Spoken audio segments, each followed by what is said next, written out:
Olá, seja bem-vindo ao dia 138 da nossa jornada de leitura bíblica Mostra-nos o Pai. Estamos no livro de 2 Coríntios, para hoje são os capítulos 9, 10 e 11, e também o Salmo 70. E eu quero refletir aqui com vocês no capítulo 9, a partir do verso 6, que diz: Lembre-se, aquele que semeia pouco, também colherá pouco. E aquele que semeia com fartura também colherá fartamente.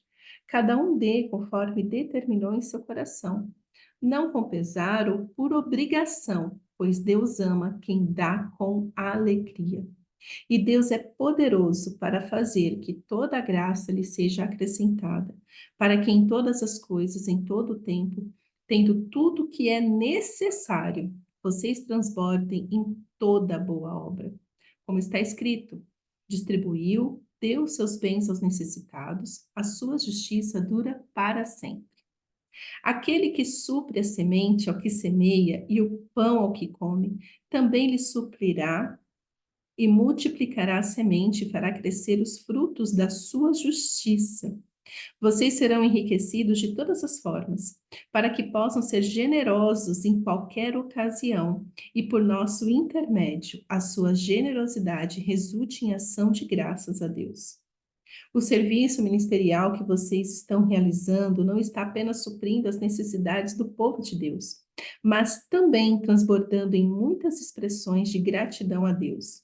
Por meio dessa prova de serviço ministerial, outros louvarão a Deus pela obediência que acompanha a confissão que vocês fazem do Evangelho de Cristo e pela generosidade de vocês em compartilhar seus bens com eles e com todos os outros. E nas orações que fazem por vocês, eles estarão cheios de amor por vocês, por causa da insuperável graça que Deus tem dado a vocês. Graças a Deus por seu dom indescritível. Amém. Nessa porção, Paulo agradece, né? E também fala o seguinte: vocês, lembre-se que aquele que semeia pouco também colherá pouco. Esse texto, infelizmente, né? Mas por isso que nós temos que estar atentos. As pessoas usam esse texto para manipular pessoas.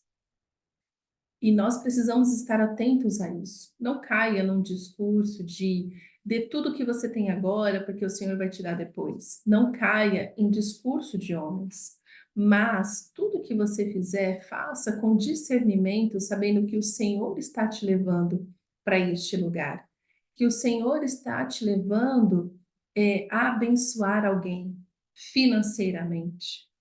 Mas também saiba que o Senhor pode usar outros recursos que você tem, bens materiais, o seu tempo, o seu dom, o seu ouvido, né? O seu abraço. Às vezes, tudo que uma pessoa precisa é que você vá lá visitá-la, dar um abraço, uma palavra de consolo. Então, assim, lembre-se que aquele que semeia pouco também colherá pouco, e aquele que semeia com fartura também colherá fartamente. Está falando de onde está o seu coração. Se você faz com avareza, se você faz no intuito de receber algo em troca, isso é semear pouco. Eu vou dar só isso daqui, porque isso daqui é o que está me sobrando, é o que eu posso dar hoje, esses 10 centavos. Não, hoje o que eu posso é fazer isso, isso, aquilo. Também vai colher pouco. Então, a lei da semeadura é sobre assim, semeie, seja generoso com as pessoas, sabendo que quem vai pagar essa conta é Deus. Tem um versículo muito maravilhoso, dentre tantos, que fala assim: aquele que dá ao pobre, empresta a Deus. Então, eu creio que Paulo está falando aqui a partir desse princípio. Quando você faz generosamente, quem vem e supre suas necessidades, quem vem e te abençoa por ver o seu coração é o Senhor. Por isso que quando você fizer ser generoso com alguém, seja segundo o coração de Deus. Que vai te pedir que dê tudo ou vai te pedir que não dê nada, não sei. Cada situação é uma situação. Mas nós temos que ficar atentos, porque assim, o lobo em pele de cordeiro, usando de palavras bíblicas, está roubando o povo de Deus. Só que se você é mesmo de Deus, você tem que ouvir a voz dele, você tem que ser guiado pelo Espírito Santo para fazer essas coisas, para fazer toda a boa obra, né? Então, assim, cada um dê conforme determinou em seu coração. Cada um dê conforme determinou em seu coração. Eu não posso julgar o que você determinou no seu coração, porque o seu coração é o seu secreto com o Senhor. Quem sou eu para dizer que você está fazendo pouco ou que você está fazendo muito? Porém, pelas suas atitudes, dá para saber se você é uma pessoa avarenta ou se você é uma pessoa generosa. Mas cada um deu o que determinou em seu coração, ou seja, ninguém tem nada a ver com isso. Você determinou que você ia ajudar de tal maneira? Faça. Você determinou que você seria generoso de tal maneira, você determinou isso no seu secreto com o Senhor? Faça. Não com pesar ou por obrigação. Gente, Deus não precisa do seu dinheiro. Deixa eu te falar, na verdade, Deus não precisa da gente para nada, porque Ele é suficiente em si mesmo, Ele é perfeito. Mas, quando nós nos tornamos participantes, né, o Senhor nos permite sermos cooperadores da obra dele para que pessoas sejam abençoadas. Somos esse canal de bênçãos. Aí, filho, aí é o céu na terra. Maravilhoso. Então, assim, não faça com pesar de, ai, que saco, eu tenho que doar, né? Ai, que chatice essa coisa de dízimo. Ai, gente, fala aí para mim de novo, o que que é oferta mesmo? Ah, não, nem faça. Não dê R$ 1 desse jeito, que vai voltar para você como uma maldição. Você vai dar R$ 1 com pesar e você vai perder 100 mil reais. E nem por obrigação. Então, assim, esses grandes eventos que reúnem a galera e traz umas palavras, não sei o quê, né? Uma vez eu participei de uma conferência é, de um congresso, nem lembro mais o que que era, faz muito tempo. Mas eu lembro que em um determinado momento o pastor que estava pregando, né, e começou a pregar. Quando você vê um apóstolo, não, um profeta, você tem que abençoar esse profeta. Tinha uma pessoa pregando, tá? Deixa eu lembrar direito. Tinha uma pessoa pregando. Aí essa pessoa parou, terminou a pregação dela, que era sobre, né, vida abundante com Deus. Aí veio o dono do congresso, né, que todo congresso tem um dono, e pegou e falou assim: Olha, eu estou abençoando você. Pegou e colocou dinheiro no nome, na mão desse primeiro pregador. E falou assim: Eu estou te abençoando. Isso aqui é para vocês verem que toda vez que vocês verem um profeta, vocês têm que abençoar esse profeta. E já vai para a Bíblia, né? Porque para a pessoa abusar dos outros, ela tem que usar a Bíblia. Ai, que Deus tenha misericórdia dessas pessoas no dia do juízo. Aí ele falou assim, como Abraão, quando ele encontrou com Melquisedeque, e foi lá e deu o dízimo de tudo, não sei o quê, então se abençoa aqui, ó, o profeta. E aí vocês que foram abençoados por essa palavra, que também querem no nível, não sei o quê, vem aqui e deposite sua oferta no altar. Gente, eu acho que eu nunca tinha visto tanto dinheiro ser colocado num palco desse jeito. As pessoas faziam fila para deixar dinheiro lá. Então, assim, cuidado. É o que você determinou no seu coração.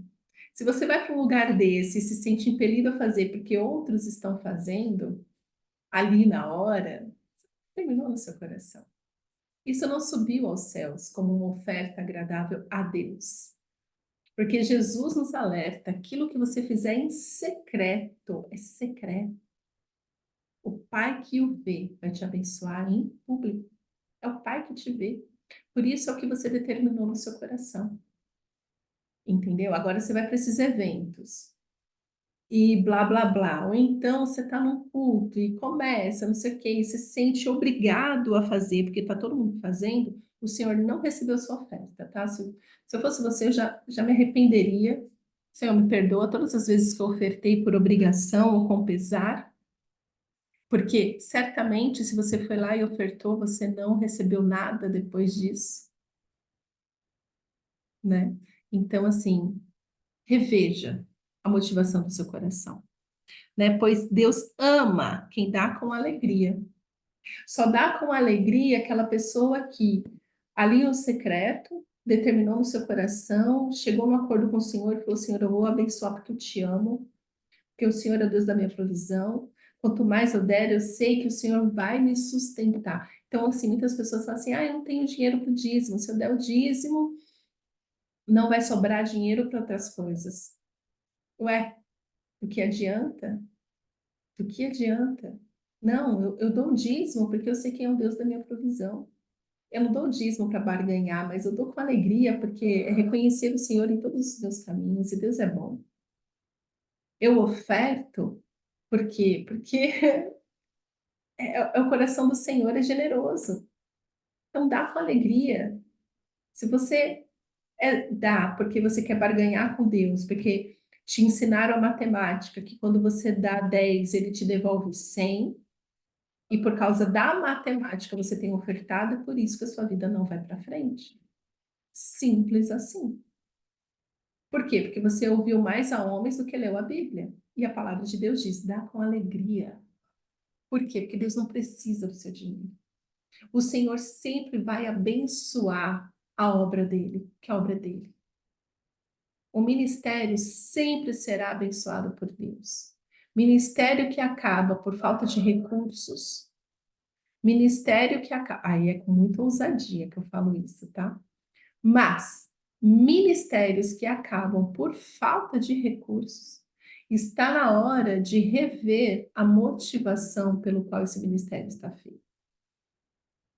O Senhor colocou a mão e falou assim: esse ministério é meu e eu vou abençoar, porque é Ele que sustenta. O Deus que te dá a visão é o mesmo Deus que te manda a provisão para que o ministério aconteça. Ah, e o ministério acabou por falta de dinheiro. Então vamos aqui nos arrepender, pedir para o Senhor trazer à tona a verdadeira intenção do nosso coração, para entender por que esse ministério falhou por falta de dinheiro. E o Senhor vai mostrar. Mas o que eu sei é que o Senhor, ele age através da nossa fé e ele abençoa aquilo que vem dele. E aqui entra a nossa fé, de verdade. Tem aquele missionário que eu mando todo mundo ler a biografia dele, que é maravilhoso, que é o George Miller.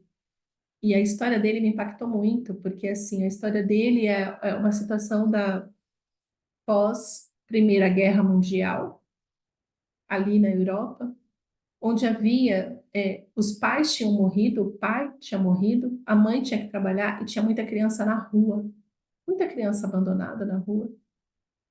Diante daquilo, ele olhou e falou assim: eu preciso fazer alguma coisa, eu preciso cuidar dessas crianças, eu preciso dar um lar para elas. E ele só avisou, ele falou assim: olha, gente, eu vou fazer um orfanato. E ele orava por cada criança, ele orava por provisão, e ali, numa situação caótica, pessoas começaram a contribuir para que aquele orfanato acontecesse. E ele construiu não apenas um orfanato, ele construiu 3 orfanatos, depois um orfanato enorme. Ele cuidou de toda uma geração de crianças órfãs. Ele cuidou, porque ele olhou a necessidade e falou assim: o Deus da provisão mandará, porque assim, existe uma necessidade. E o meu lugar aqui é de ser canal do Senhor para que essa necessidade seja cumprida. Ah, irmãos, como eu quero chegar neste lugar, né? Aos poucos eu vou vendo assim a necessidade, eu oro, mas essa ousadia da fé. Nós temos que entender que se existe um necessitado diante de mim, se existe um necessitado diante de você, se existe um necessitado diante de nós, pelo poder do Espírito Santo, por sermos filhos de Deus, nós temos uma responsabilidade no Senhor de suprir essa necessidade. Para que o nome dele seja glorificado. É isso que Paulo está dizendo assim. Aquele que supre a semente ao que semeia e o pão ao que o come, também lhe suprirá e multiplicará a semente e fará crescer os frutos da sua justiça. Sabe o que são obras de justiça? Se você ler Mateus 6, você vai ver que lá as obras de justiça é o quê? Cuidar das viúvas, dar assistência para as viúvas, cuidar dos órfãos e, e dar esmola para os pobres. Dar esmolas para os pobres é um ato de justiça. Essas são as obras de justiça de Deus. Não isso, né? As pessoas costumam falar assim: eu tenho um senso de justiça muito forte. Ai, jura? Ai, eu sou muito justa. Ai, eu sou muito justo, sabe? Mulher que fala mais isso, né? Ou eu que convivo muito com mulher, né?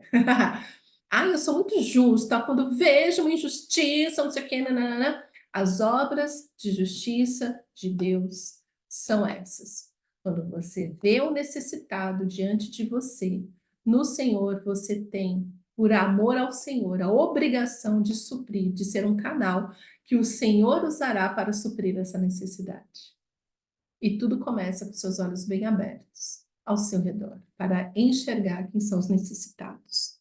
E é isso que Paulo está dizendo. O serviço ministerial que vocês estão realizando não está apenas suprindo as necessidades do povo de Deus, porque as primeiras pessoas que nós temos responsabilidade é com o corpo de Cristo, é com o povo de Deus. Essas pessoas não deveriam ter nenhum tipo de necessidade. Se eu e você colocarmos realmente os nossos dons a serviço do Senhor, não pode existir necessitados no povo de Deus. Mas também transbordando em muitas expressões de gratidão a Deus, por meio dessa prova de serviço ministerial, outros louvarão a Deus pela obediência. Outros, quem são os outros? O que não é povo de Deus, são os ímpios. Outros louvarão a Deus pela obediência que acompanha a confissão. Não tem como você confessar Jesus como Salvador, não tem como você confessar que Deus é soberano sobre a sua vida, se você não faz o mínimo, se você não obedece. Então, a obediência, ela acompanha a confissão que vocês fazem do Evangelho de Cristo. Se você prega que Cristo é justiça, que Cristo é amor, que Cristo é paz, que Cristo é justo, a sua obediência é que faz transparecer isso, a obediência que acompanha a confissão que vocês fazem do Evangelho de Cristo. E pela generosidade de vocês em compartilhar seus bens com eles e com todos os outros. Este é o serviço ministerial. Então, cuidado com esses ministérios que são feitos somente para o ego, né? O ego do pastor, do padre, do apóstolo, do sei lá de quem, blá blá blá. Como eu estava falando, tem ministério que não vinga, porque ele foi feito única e exclusivamente para fazer fama, né? Viralizar nas redes sociais. Eu tenho tido, assim, ranço, pavor desses, né? Que, olha aqui o que eu acabei de fazer. Ai, gente, isso é para motivar vocês. Não, é para exibir o que ele está fazendo. É para ele receber aplausos das pessoas. Ai, você não conhece o coração, mas eu estou vendo a atitude. Certamente essa pessoa não lê Bíblia. Porque ela sabe que o que o Senhor fala para a gente fazer é que o nome dele apareça. Eu não tenho que te motivar. Se você não é motivado pelo Espírito Santo, quem sou eu para ficar esfregando fotos na sua cara para ver se você faz alguma coisa da vida? Quem sou eu para vir aqui e ficar falando para você, olha, eu faço isso, isso e aquilo? Para ver se você acorda para a realidade, se não for o Espírito Santo a te motivar, se não for o seu temor ao Senhor, se não for a consciência que você tem da obrigação que você tem como filho de Deus, quem sou eu? Mas eu estou aqui para te falar sobre isso, para te encorajar a ir mais fundo no relacionamento com o Senhor, porque é a Ele que você serve, é a Ele, é com Ele que você tem uma dívida de gratidão.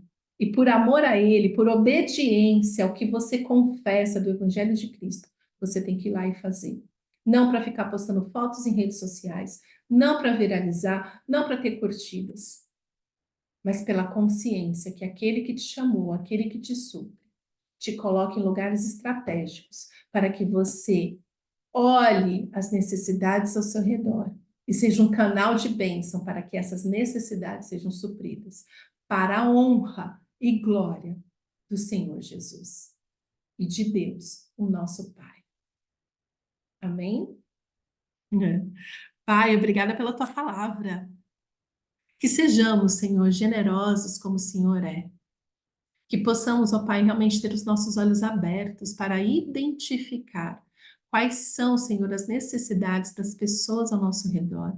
E sermos, ó Pai, este canal de bênção, este canal, Senhor, que o Senhor estrategicamente colocou para olhar a necessidade e ser essas pessoas que o Senhor vai usar para suprir essas necessidades. Que possamos ter esses olhos abertos para primeiro identificar as necessidades do povo de Deus dentro da igreja, suprir as necessidades dentro da igreja e, a partir disso, começar a servir as pessoas ao redor da igreja que ainda não te conhecem. Nos abençoa, Senhor, com esse entendimento, com essa palavra. É isso que eu te peço, Pai, em nome de Jesus. Amém.